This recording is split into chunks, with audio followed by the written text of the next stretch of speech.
Hey, good morning, sports fans. Louis Diamond coming at you from our Las Vegas handicapping studios with Bettor Center Live. And boy, oh boy, what a fantastic week we had on the show last week. Plenty of winners. Hopefully, Eugene could cue up a little bit of a replay for us here, and we can show you what you missed last week. You missed a lot of winners. But before we get into all that, we got a lot of winners to get you here this week. And we're going to start tonight. We got NFL football tonight.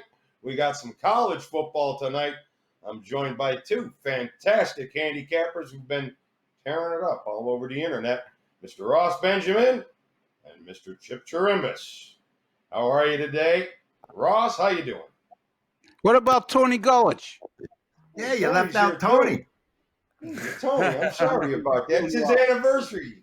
Tony celebrating his 10th anniversary here. How you doing, guys? Congratulations on your anniversary, Tony. How did I miss you? I don't know. I don't know. All right, guys. So we did have a great week. You guys all did a fantastic job. Really appreciate you coming out here. And today we got Tony C., man on the street, going to give us a little scoop on the Steelers game here this weekend. But let's just dive right into it, gentlemen. We got football here tonight, and actually we got a pretty exciting Thursday night NFL game. All right, we got the Colts are traveling to the Titans. Titans open up a 1.5-point favorite. The Colts get the love. They're now the 1-point favorite. Total opens up 50.5, and we get a little steam on the under down to 48.5. And I'll start with you, Ross. What do you think on tonight's matchup? Well, I have a pay play up at my website, rbwins.com. It's winning total on this game. So you can get it there. My NFL pay selections, 29 and 18, my last 47 at 62%, folks. So you can get it right there, rbwins.com. But as far as a free pick goes on this game, I'm going to take a lean toward the Indianapolis Colts here. I just think it's a good situation for them. Tennessee is everybody overlooks the fact that their defense has been very vulnerable, Louis. You know, I think it gets overlooked because of their 6-2 record, but they're giving up like 395 yards per game. And if not for them forcing 14 turnovers through the course of their schedule, those numbers would be a lot worse. Indianapolis coming off that loss to Baltimore last week, 24-10, in a game that they actually outgained the Ravens by over 100 yards, were victims of a fumble return for a touchdown. I think this is a good spot for Indianapolis. They could ill afford. They're 5-2, 5-3, and Tennessee is 6-2. And in my estimation, the urgency and desperation lies with Indianapolis as well, because these two teams, one of these two teams is going to win the AFC South. And they could ill afford to lose this game and go down 2 games in the standings with 7 games left to play. It wouldn't be impossible to overcome, but it would be difficult. So I'm going with Indianapolis here over the Tennessee Titans on Thursday Night Football. All right, Ross, giving you a little sum on the Colts. He does have a pay play on that total. So if you're looking to get a little more serious on that total with Ross, stop by and give it a shot. So, all right, now we got the Colts, 13-4 the last 7 meetings, Chip. Numbers are leaning towards the Colts. Are you agreeing with some of these numbers here? What do you think on tonight's game? I thought when I first saw it that the line was very low for a team like Tennessee, and that what the bookmaker was possibly telling me is that the Titans may have lost their mojo. You know, they got off to that quick start, and they were dominating every team that they were playing against. Now, all of a sudden, they may be floundering. They came up with a nice win last week. That's fine. But the Colts right now being favored, I really question that. I don't quite understand why, but I think the Colts are the side here. And by the way, guys, I'd be remiss if I didn't say happy birthday, Al Michaels. Today's his birthday, 75 years old. All right. Happy birthday, Mr. Michaels. Yeah. All right. Very nice, Chip. So Chip is leaning on the Colts. And the numbers really kind of the trends, anyways, will lean towards the Colts. 6-2 the last 8 in Tennessee. Obviously, 4-1 for the road team the last 5 games. The favorite, there really isn't one here today. It's going back and forth, but technically the favorite right now is the Colts, and the favorite is 6-1 the last 7 meetings. Tony, I didn't forget about you. I'm saving you for last here because I know you got something. You're going to spill a whole world of stuff for us here right now. So lay it on us. Right. Big Thursday night matchup. I'm going to try something I tried with the Vikings when they brought back Dalvin Cook from the IR and mentioned his name, and he scored 4 touchdowns in the first half. I'm going to throw T.Y. Hilton returning probably to the lineup tonight. Let's see what he can do to help that passing game. Colts obviously faced a good defense last week. Ross mentioned that freakish play, not only the fumble, but the ability to scoop and run all the way with it. Kind of a tight game that kind of set them going the wrong way. Expect the Colts to bounce back against the league's worst defense. Yardage, pretty bad. Third down percentage, absolute worst in the league. Tennessee defensively allowing 56% third down conversions against them. And a team like the Colts that is going to try to slowly move the ball down the field, taking what you give them, that's going to play right into their hands. Tennessee, their offense is not that strong. The running game is great, okay? But that's what the Colts defense is, number one, stopping the run. So something is going to give in that matchup. Either Henry's going to be able to get off or the Colts are going to shut him down and force Tannehill to make plays to win the game. I really think this. I'm going to agree with these guys. I don't know if that's good or bad for us here in this spot. I just love the way this sets up for the Colts bouncing back. I think they're the stronger team. I thought the line was soft. Now it's moving back toward the Colts. I'm going to even go crazy here. I'm going to say tonight in this matchup, I like the Indianapolis Colts to get back on the winning track and win this game 27-23 over the Tennessee Titans. Oh, Tony coming with the score, baby. Not only that, I think you guys just got a score because all 3 of them have aligned with the Colts here, and I shall be number 4. We got an alignment, gentlemen. It does look to be Indianapolis should be the play. That is why you saw the steam. The Colts are 5-0-1 against the number after a double-digit home loss. 12-4-1 against the number on Thursday nights. If you like them in November, I'm not sure if I buy this one too much, but they are successful, 14-6-1 in November. But they're in the dome, so half of November's inside, so that probably has something to do with it. That won't be the case here tonight, obviously. But 1-6 versus the AFC for the Colts, but the one team they do have in the AFC are the Titans, 13-4 the last 17 meetings. So, guys, we have an alignment. Hopefully we got a nice recap reel for you tomorrow with a solid winner with the Tennessee Titans tonight over the Indianapolis Colts. And if you're looking for a solid total on the game, Ross has one. Don't forget to stop by rbwins.com. Eugene, you have an update? Can you get us that recap from last week? We could talk about that a little bit, show everybody what we got. You're working on it right now, so we'll get to it here in a minute. Before we do that, let's get to the college football game tonight, and that will be the Colorado State Rams, which another zigzag scenario here. And we didn't really touch the zigzag. We talked about it, but the Indianapolis also is zigzag. The big loss versus the big win. And you're going for the team with the big loss. Here we got Colorado State comes with the big win after Wyoming has the big win versus Hawaii.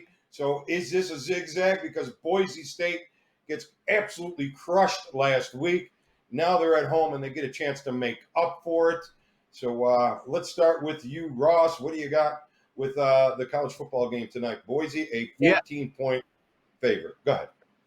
I was a victim of that crushing, Louis, so I had Boise State, transparency is a big thing with me. And I beat my chest when I win, like I did with my NFL record. When I lose, I also own up as well as the other gentlemen on this show. We are very transparent. By the way, Louis, exciting news that we're going to have a website up, Better Center. What is it? BetterCenterLive.com, our website. No, just bettercenter.com. Bettercenter.com. BetterCenter.com. You're going to be able to get all our picks individually and subscription wise by going to that site. Very in the next couple days, I hope. So anyway, as far as this game goes, tough call for me. This is not a game I'm going to use, and I hate to sound indecisive. I'd be interested in what the other gentlemen have to say. A typical example of if this game I put it on a Saturday card with 40 or 50 other games, I would not even look at it twice. I would just pass on it. Boise State last week, they started their second string quarterback because their number one guy was out. He gets a concussion in the first quarter, and they have to bring a third stringer in, a true freshman, and against a very stout BYU defense that was not a recipe for success. Backmeyer is questionable, the starter for tonight. And then Jack Sears, the backup, is questionable. So I would have a hard time pulling a trigger on Boise State. And I would have a hard time believing they're going to lose 2 in a row at home with their stellar road record on the blue turf. And Colorado State, as Louis alluded to, they looked terrible in the Fresno State game. They looked good last week. And a lot's going to have to do with turnovers. Whoever wins the turnover battle here, I think, will cover this game, Louis. All right. How about you? Chip? You got to play on this game?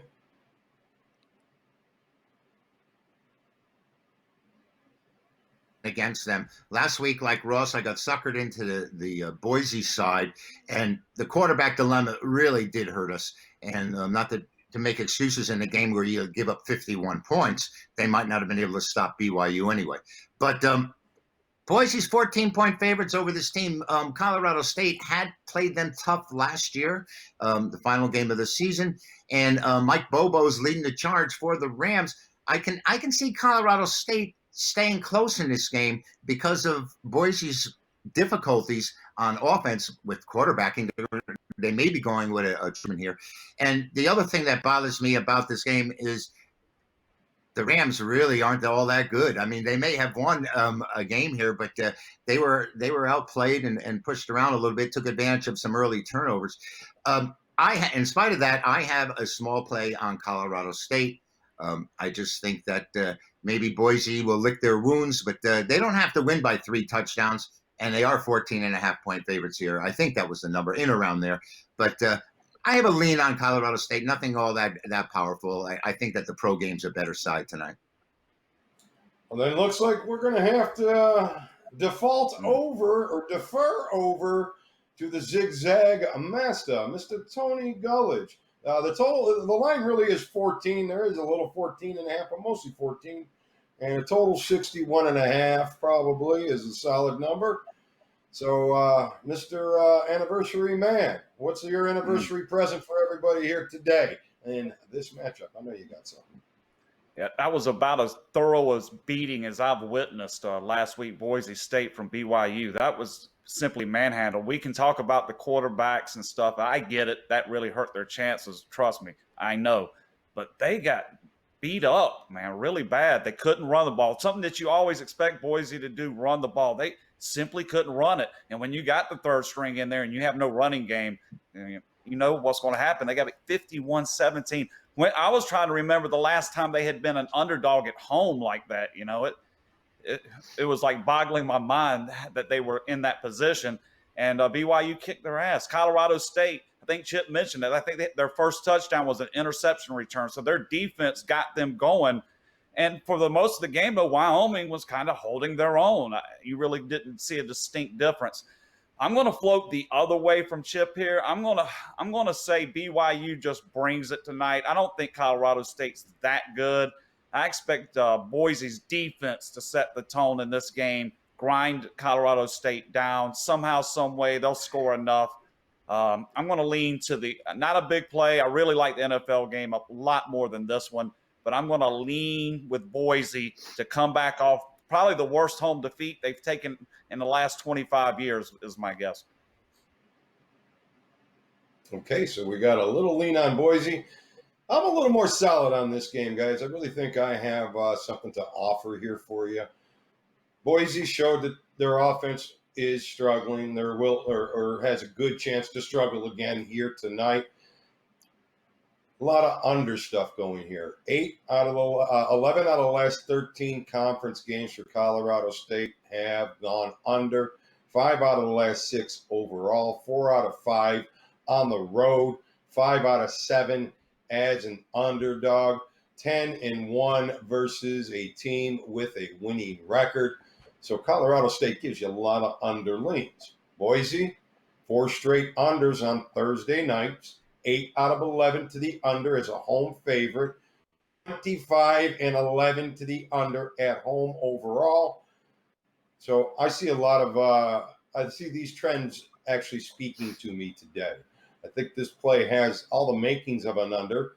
But that being said, after what happened with Boise last week, and as strong as they've always been at home, instead of laying the 14 points, I believe the play is for Boise to come out with guns blazing and get themselves a first quarter win.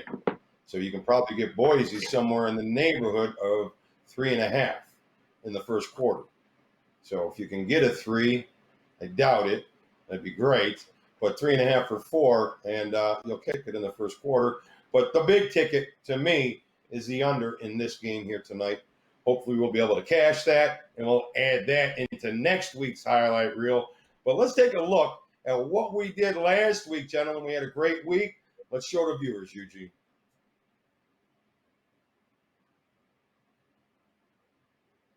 No, here comes Louis Diamond with another bag of diamonds on a teaser. It's the only way to go. You got to believe Green Bay will win this game. Is the 7 going to be too much? I would probably still bet Green Bay. So I think it's up to Aaron Rodgers' arm. I hate laying double-digit favorite number in the NFL. It's not like college football. Anytime you have an NFL home underdog of between 10 and 14 points, they're coming off an away loss like the New York Giants are, and they're facing an opponent like Tampa Bay who's coming off a double-digit win. Those teams have gone 39, 12, and 1 against the spread since 1986. So, guys, I guess that's not the whole week in review, but I got you last Monday night. Ross really nailed that game, gave us a great trend. Listen, we didn't go to town on it, and we didn't bet the Giants large, but you know, and in fact, you guys know I had the teaser on Tampa, but if you watched the show, what happened is you didn't go to town on Tampa like you thought you were gonna. You didn't go out there and tease Tampa as hard as you were gonna. You actually saw this trend and made you be a little more cautious on a game where it seemed like the only bet was the wrong side. So these are the things that we're bringing to you. Ross mentioned earlier that we have the new website that's going to be coming. So all these fine handicappers are going to be making you some offers every day. We're going to keep the prices down, and we're going to keep the information good, and we're going to keep you well informed. So to keep you well informed now, let's go over to Tony C. We got our man on the street. And we got the Steelers. We got Ben Roethlisberger with COVID. We got some questions. Tony C., what do you got with out there in Pittsburgh? Man on the street. Give it to us. Thank you, Bettor Center. Tony C. here, your man on the street, and I am back in the Keystone State, Pittsburgh, Pennsylvania, the Steel City, where this Sunday the 8-0 Pittsburgh Steelers take on the division rival Cincinnati Bengals. Joe Burrow and company come to town, and their legs are nice and rested and fresh here, coming off of a bye week. So here's what we have as far as the line goes, crew. -7.5 Pittsburgh, over and under 46. Pittsburgh, what can I say, last Sunday? Boy, I tell you, they pulled a rabbit out of the hat there to come up and beat the Dallas Cowboys. I mean, they look totally atrocious in that one. I mean, I don't know where they came from. I don't even know if they came from Pittsburgh on that one. However, they did have a couple of tough opponents prior to that, if we all remember, that tough, hard-fought battle with the Titans at 27-24. So now the Steelers are home, okay, home sweet home, the comforts of home. They're resting in their own homes. They're not on the road. One key element in this, though, okay, what to look for is the coronavirus. believe it or not, there are about 5 players that are quarantined right now. Now, they are asymptomatic. The top name on that list for the Steelers is Ben Roethlisberger, okay? However, Ben, again, doesn't have the symptoms. Provided he does not test positive on Saturday for the coronavirus, he will be the starting quarterback for the Pittsburgh Steelers this Sunday at 4:25 p.m. Eastern time. This is a primetime game. Young Joe Burrow, who is we have a fan of his at Bettor Center. His name is Louis Bag of Diamonds. Louis Diamond is a big fan of this young kid, Joe Burrow. He will be in the spotlight in the late game here at 4:25. So again, -7.5, 46 to the over and under. What do we need to look for in this game, guys, at Bettor Center? What do we have to do here? What is the Steelers? What do they have to do to go to 9-0? What do the Bengals have to do to pick up a very tough road victory at division rival NFC North Pittsburgh? I'm going to throw it back to you guys. I think this should be a very good matchup. I think that spread is a little too large as well. So, Bettor Center, guys, tell me what you think. Throwing it back to the crew from the Steel City, Pittsburgh, Pennsylvania. Tony C., your man on the street. By the way, Louis Bag of Diamonds, I am going to go have lunch with our lady friend who cooks a hell of a tripe lunch here. Tom Lasorda, he's flying in from L.A. We're going to have a tripe lunch today here in the Steel City. Take it away. You'll have the best tripe of your life there, Cusimano. I'll tell you that right now. All right, Steelers down to about a 7.5 point favorite from a 10-point favorite. Total 49 down to as low as 46.5. And Bengals, Mr. Burrow, 6 out of 7 covers. Are you kidding me? So now the real question is what's the difference? Roethlisberger's in. What are we doing? Roethlisberger's out. What are we doing? Anybody here have any thoughts on those two questions, in or out with Roethlisberger? Tony, let me start with you. Yeah, I think you mentioned it right. Bengals, great covering. I did note I was against them the one time that they got crushed this season. It was a game against the Ravens where completely got shut down. So you have to wonder if against another solid top flight defense will that happen again. I was just trying to catch up on the weather and details. Apparently it's going to be raining on Sunday and the temperature's in the mid 40s. So I don't know. We'll have to see how this plays. I'm not ready to commit to anything. But if you're going to ask me who against the point spread early, I would definitely lean to the Bengals, as Pittsburgh never covers as a home favorite. Man, it goes back. I just know when I see that, I immediately start looking for a reason to fade them. And when I get Cincinnati, who keeps covering the spread all the time, I see a great reason. So my early lean on this game would be Cincinnati, but I'll know more as we get toward the weekend, Luke. All right, except that the one time the Steelers do cover at home as a favorite against the Bengals, 5 out of the last 7. So that being said, Chip, what do you think? Any early opinions on this one, either way, without Roethlisberger? I really don't want any part of this game, Lou, and that's because even if Roethlisberger plays, how effective is he going to be? He hasn't practiced, but then again, he took a whole season off and came back strong as ever. But I really don't want any part of this game. I think there's too many variables. There's too many question marks. And I think there's much better action out there on Sunday. And we've got some big-time winners on our bounce-back weekend. The bounce back. All right. And it's time for the zigzag. And you're in the zigzag instead of zagging when you're supposed to be zigging. That's what I got. All right, so let's leave it to Ross. You have any early looks there with the Pittsburgh game? Yeah, I mean, I'm looking at my live feed right now, and there's no line on this game. They took it off the board. So that tells me, that has to do with a lot of the uncertainty that Tony just brought up, Tony Cusimano just brought up, I should specify, about Roethlisberger and 4 other players being put on a shelf right now in isolation. Let's not forget, even if this game does go off and Roethlisberger is eligible to play, he tests positive on Saturday, or Tesla incident last week with Detroit and Matthew Stafford, and he just laid an egg in that game. He was so bad that he was pulled in the third quarter in a game that was still winnable for Detroit. So, a quarterback's preparation goes a long way. It's one thing being out for an entire year, like Chip alluded to. It's another thing when you can't practice the week of a game as a quarterback. So I would be concerned with that. But right now, my best bet would be that this game gets pushed to Monday or Tuesday and might not be played at all. All right, so we sent Tony out into the rain into Pittsburgh and left that with a lot of questions on that game. So it's definitely a something that you have to keep an eye on, probably all the way up until game time.